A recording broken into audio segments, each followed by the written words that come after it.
Okay, so it's NANOG 50, and we wanted to celebrate NANOG and it's all the things that have happened here over the years. So I went and I looked at the past meetings, and it's really quite interesting. If you go on to www.nanog.org and look at our past meetings, there's archives all the way back, but they don't have the first meetings. So you can look at the second one and look at the kind of things that people were talking about. It's really quite illuminating. But so we were trying to figure out who would be the appropriate keynote for NANOG 50, and it turned out that one of the people who shepherded what was then Joint Techs into what is now NANOG was Elise Gerich, and she gracefully accepted our invitation to talk, so we're really looking forward to having her talk. She's standing over there. Come on over. She has a talk called The End of the Beginning, I'm really looking forward to it, but one of the other things that I kind of found interesting about it is that she doesn't have any PowerPoint. No slides. So this, it's like, remember the day when there was no slides? Well, maybe some of you guys maybe don't, but it used to be that, there was no slides, and then there was transparencies. Remember that? Draw on the transparencies, and then there was PowerPoint and all, But anyway, so please welcome Elise, and we're looking forward to your talk.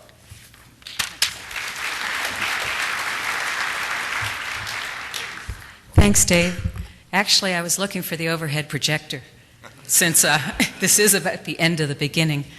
I want to thank you all very much for inviting me to speak at the 50th meeting of NANOG. I spoke at the first, and now I get to speak at the 50th. It's quite a privilege. So, the end of the beginning. The reason I chose this title for the 50th is that I was asked to speak, actually, about the beginning. And the beginning was the regional techs, and that was back in 1988, and you probably all have read your history books about that. But the regional techs was the beginning, and in 1994, it was kind of the end of that beginning. In 1994, we had the last regional techs meeting in San Diego, and we said, okay, this is the time we're having a technology transfer. The National Science Foundation, which had been funding the NSFNet backbone and the regional networks, was actually going to phase out. They were going to transfer all that technology to commercial service providers, and that was going to be it. We were going to kind of close the doors on the NSFNet. Regional techs had grown up as part of the NSFNet, because when NSFNet started, it was a collaboration between IBM, MCI, and Merit. And at the first regional techs meeting, MCI and IBM got kind of blasted by the regional techs guys. First of all, they didn't believe MCI knew anything about data, which was true. They didn't believe IBM knew anything about building routers, which was true. And they really didn't believe Merit could pull it off with IBM and MCI. So after that kind of interesting meeting, in fact, there's a small story about that. It was the first meeting that I'd attended, and many of the people that had been hired for the NSFNet backbone. And my name's Elise Phoebus Gerich, Phoebus with a P. So anyway, I was wearing one of those monogram sweaters that were quite popular back in the 80s. So it said E, a big G in the middle, and a P. And I was standing there, and Ed Kroll from University of Illinois came up to me and said, "What's your metric?" So if you know what that means, you're as old as I am. So my monogram was EGP. But anyway, so we thought we really need to get together and build a community here. The regional techs, the regional guys were their own individual communities. Merit was its own individual community. And IBM and MCI were the new guys, and we were bringing them into the community. So we said, we need to bring us all together because we're going to have to work very, very hard in order to make this thing work. And so that was the kind of reason that regional techs got started. And Susan Hares was one of the first people to kind of come up with the agendas. And she finally turned that over to me because she was too busy building the policy routing database. But at one of the first meetings, she said, we're going to have snacks during the breaks. And we're going to also have to have lunch, because, you know, Elise likes to eat. So I'm like mortified. I'm saying, oh my God. But that kind of started this trend. You know, that was the beginning of all the food at NANOG meetings and regional tech meetings. We've never been foodless since. So anyway, we started the regional tech meeting, and that became very, very popular. It quickly, I think I touched something on the computer, sorry. That quickly expanded beyond our immediate community. More and more academic and research networks from across the world started participating in the regional tech meetings. There started to be commercial service providers, Alternet and others that got started, PSINet. They started attending the meetings. Then vendors like to come too, so Cisco and others like to show up. So as we were doing this technology transfer in 1994, we had this meeting in San Diego, and we said, okay, the regional tech has been highly successful. Do you guys want to continue? It was a community question. It was a room much like this. Mark Knopper and I were there on the stage trying to find out, okay, does anyone really care if regional tech continues? There was overwhelming response. Everybody wanted to do it. We liked each other. We liked working together. We were inclusive. So we said, okay, but if we're going to do this, you know, we can't be regional techs anymore, because this really isn't about the regional networks in the United States. This is about the global internet. This is much bigger. So what should we call ourselves? Well, that was a very long discussion. So one of the ideas was, how about the Engineering Planning Group? Well, that's EGP. No, EPG. That's me. It couldn't be EPG again. And also, there was already taken. The Federal Engineering Planning Group existed. There was the IEPG, so you couldn't use International Engineering Planning Group or Internet Engineering Planning Group. People tried to come up with all sorts of other names. And finally, someone said, well, how about Network Operators Group? And then our worldwide community said, well, but you know, you're kind of based in the US. You're really not worldwide. You can't be the Network Operators Group. So we debated, and we decided on North American Network Operators Group. Oh, finally, what a relief. We had a name. But then the debate didn't end, unfortunately. How do we say N-A-N-O-G? Is it NANOG? Is it NANOG? Is it NANOG? Who are we? How do we say it? Actually, that took about 3 meetings. We couldn't resolve that in one. It was not such a simple thing. Finally, as you realize, we did stick with NANOG. So January 1994 was the time we decided that regional techs would morph into NANOG. There was a charter written by Mark Knopper and myself. You can find it in the ancient history files on the NANOG page and on the Merit web page. And since that time, we've had many, many different chairpersons or mistresses of ceremony. I never thought of myself as a chair, and I was the first mistress of ceremony for the NANOG meetings. And we were somewhat loosely organized in those days. Merit continued to sponsor, as they do today, and they've always been a very gracious sponsor. But at that point in time, we had to grow because now we were no longer under the government umbrella. And in 1995, I handed over my mistress of ceremony hat to Bill Norton, who became the chair. And Bill at that time was going to business school. And so NANOG was kind of like his experiment. Bill decided that all the things he learned in business school, he should test on NANOG. Most of them were very successful. So he, instituted the beer and gear. He instituted numbering NANOG. He decided we needed T-shirts. Bill did an awful lot of neat things, and he did get sponsorships, which helped him, as you saw today. You can't have these meetings without the sponsors. But Bill also was a very interesting speaker, even before he became the chair. A long time ago, when we were still using the overhead projector, we were taping also some of the meetings and some of the presentations. And so Bill was up here, and he was walking back and forth. I can't do it because you won't hear me, but he would walk back and forth like this from side to side, but much further. And then all of a sudden, he would just disappear. And he'd do it over and over again. And we're going, what the heck is going on?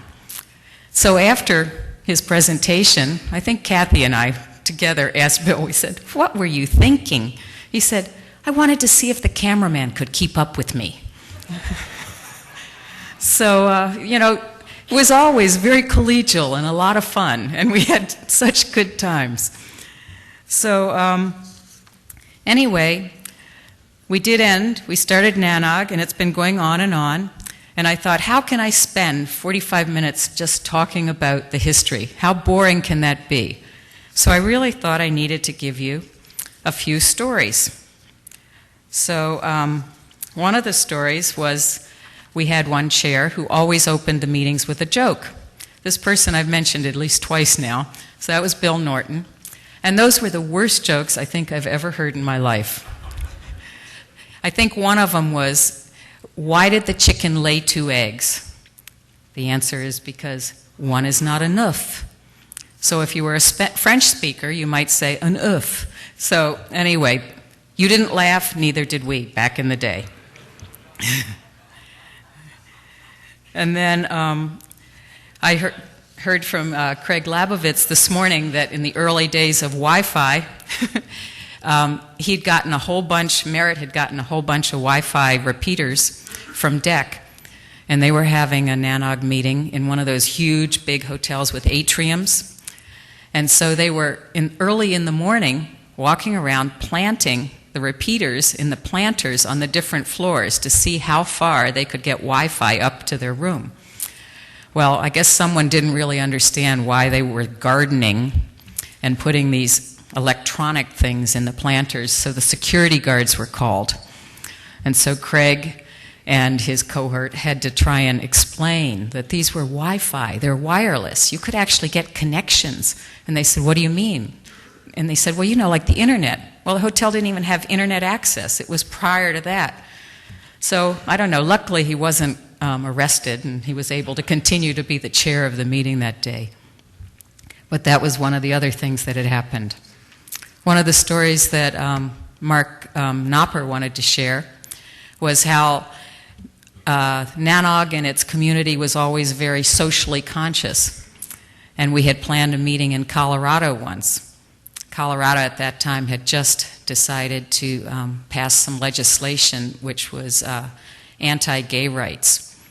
So there was a large part of the NANOG community that really didn't want to have the meeting. They wanted to boycott the meeting in Colorado because of this legislation. There was a big debate, what to do. Should we boycott? Should we not boycott? What's the deal? So the compromise solution was, well, we would invite a gay rights speaker and put them on the agenda. So we expanded the agenda, and then we did have the meeting in Colorado after all. So these are just a few of the stories that I wanted to share. And I think one of the most well-known stories is the one about Bob Metcalf. And can I see a show of hands? How many of you have heard about the Bob Metcalf story? Oh, you have the shirt. You have both shirts or just one shirt? Wow. So that means quite a few of you haven't heard the story. So I'll read the quote, first of all. In 1995, and well, I should ask a show of hands, who knows who Bob Metcalf is? Oh, that's good. If you didn't raise your hand, you were in big trouble. You were in the wrong meeting. So in 1995, Bob Metcalf attended one of the NANOG meetings. And afterwards, he wrote something, and it was a long article. But one of the pieces of the article said, if NANOG is to lead us toward an industrial-strength internet, then it must now urgently attract the active participation of many more men and women who routinely wear suits. So if you look across the room, we seem to have done okay. We're not wearing too many suits yet, or we left them in the closet.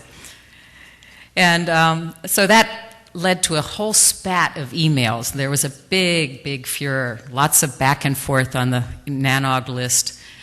And finally, Bob wrote back, and what he said was, we had misunderstood him, and what he really meant was good engineers are too valuable to overdress. So, but he did think that in order for the internet and NANOG to continue to succeed, we would have to be more open to the people in suits who were more business-minded and just less technical-minded. I think that NANOG's managed to survive all this time by being inclusive, and so we don't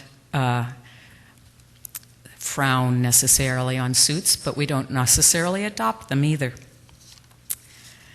So the other thing that Metcalfe had said is he predicted the collapse of the internet in 1996, and he and Bill got into a sparring on that, and I guess Metcalfe said, well, I'd eat my words if it doesn't collapse, because of course it's going to collapse.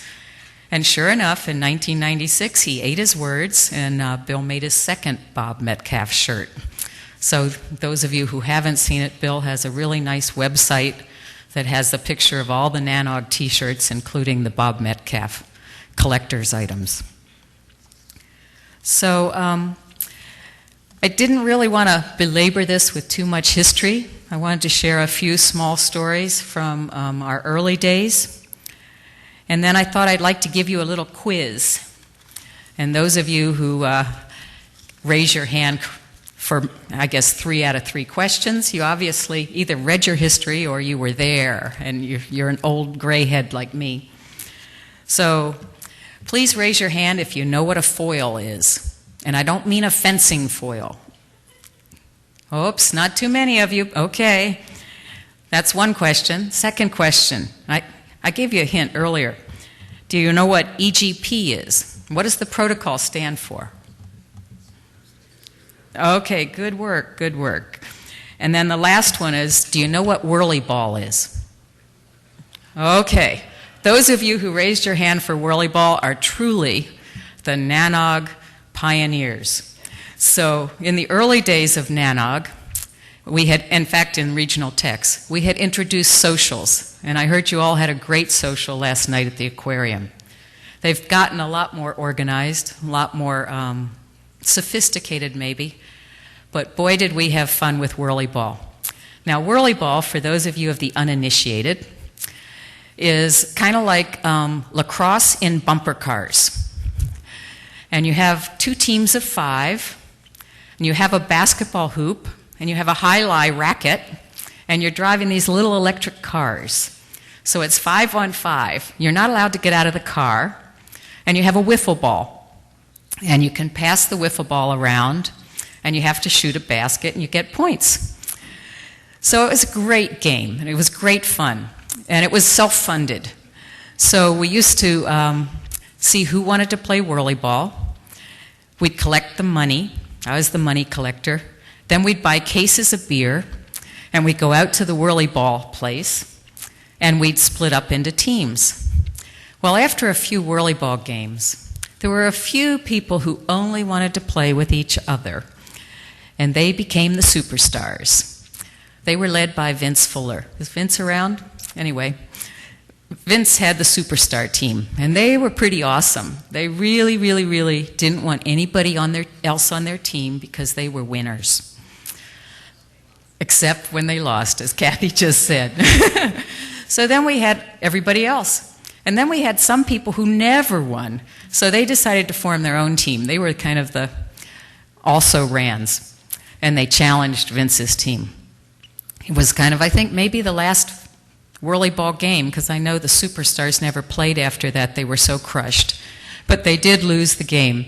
But if you ever get a chance, you really should do a NANOG tradition and go play whirly ball. There are only about 5 of them in the country. One of them's in Ann Arbor still. But give it a shot. It's great fun. You get in these little bumper cars. You're raising your hand? There's one in Atlanta. You could have a 50th Nanog whirlyball game, and I could even collect the money for you. I'm quite good at that part, managing that. So I really don't have many more stories to share. There were so many good times. It was such a great experience to be part of the beginning, which was regional techs. It was great to be part of the end of the beginning, which was the next stage, which is Nanog. Everything has a cycle. And we cycled through regional techs. Nanog's evolved as it's grown and as more and more people have participated. And many of us have continued our participations, sometimes not as frequently as we'd like, but many of the people who are here, like Dave Meyer, who's sitting behind me, he was just a kid at University of Oregon doing some multicast research when we discovered him. I consider that we discovered you, Dave. Invited him to speak at Nanog. And look at his career since. He's become well-renowned. He's now sitting here on the stage at the 50th Nanog. But I want to thank you all again for inviting me to be here for this momentous occasion. And I hope you enjoy whirlyball when you get out there. Thank you.